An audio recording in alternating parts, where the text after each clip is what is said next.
Hello children and young people, welcome to this month's video. Today I'm going to be talking to you about self-reflection and why it is a good thing to do and when you definitely should not do it. So if you would like to learn more about looking inward, then just keep on watching.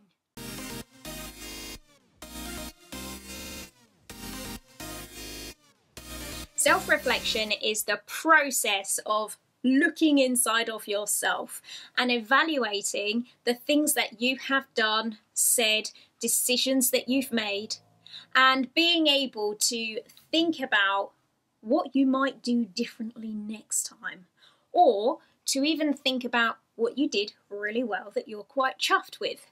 And this is really a very useful process for developing what we refer to as emotional intelligence. It means that rather than just kind of going through life doing your thing, you actually become someone instead who really thinks about the consequences of your actions. And so it can be really valuable for helping you to make better choices and decisions for moving forward.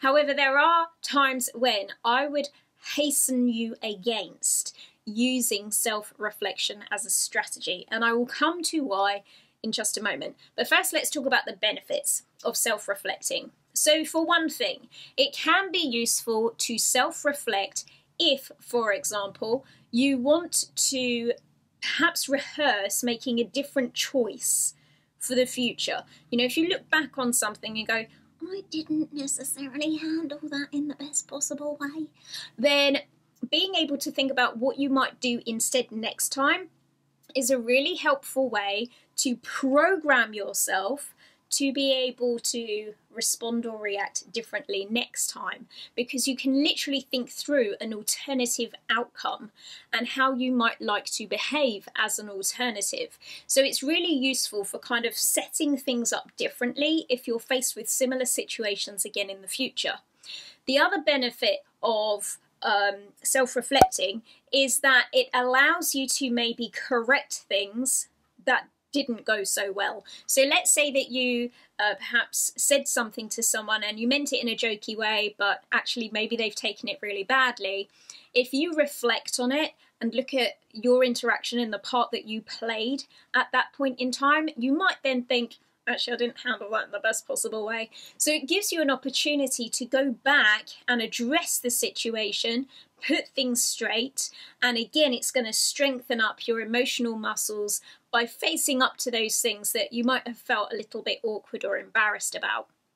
And the third reason why self-reflecting can be really helpful for us is because when good stuff happens, if we self-reflect and maybe give ourselves a pat on the back for doing a really good job, or just to, spend some time with a positive memory, it helps that memory to get stored at a particular level of importance for us. So rather than just kind of brushing it aside and forgetting about it, that extra attention that we give to it allows it to become something that gets lodged in your mind, so that later on in the future, even if you're having a bit of a down day, you can always go back to those memories of the past from when things were going well for you, or maybe you performed at a particularly high standard.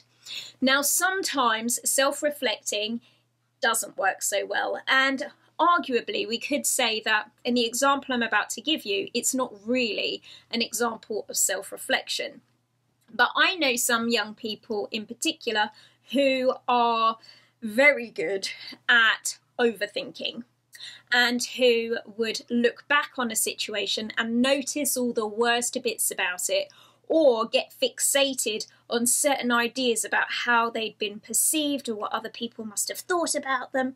And so if you are someone who is maybe a bit of a worrier, or you are someone who gets a little bit tangled up in negative thinking, then I would choose your moments to self-reflect wisely.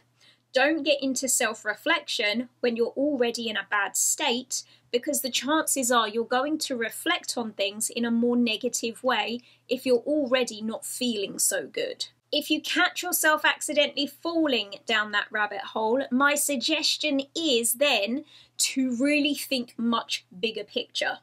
Very often what happens if we begin to self-reflect and do so negatively and get fixated on the idea that someone had noticed that bit of spinach between our teeth or thought that we were being rude to them when we weren't meaning to be, or whatever else it might be, is that we've become a little bit too laser focused and that we're really hyper tuned in to one specific thing or one specific idea.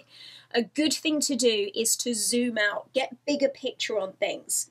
The chances are most people you interact with are way too busy thinking about themselves to be worrying about you quite so much. And when you accept that reality, it gets much easier to see that the silly or daft things that you say or do probably didn't trouble somebody else quite as much as you think that they did. And then you can begin to just let those go, breathe, and move on.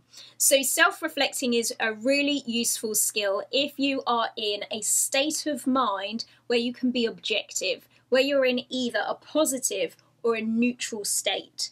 But if you're already thinking negatively, self-reflecting might not be the right thing to do at that particular moment in time. Instead, do some work on your negative emotions and then reflect afterwards, and you'll probably find that as a result of the shift in your emotional state, that actually you're able to be much kinder to yourself, as well as remaining objective about how you look back on a situation that has occurred. So that is everything for today. Thank you so much for watching and listening. If you found this video useful, give it a thumbs up. Leave any comments in the comments down below. And if you're not already subscribed to this channel, then please do so by clicking the red subscribe button. And I will see you all in the next video. Bye!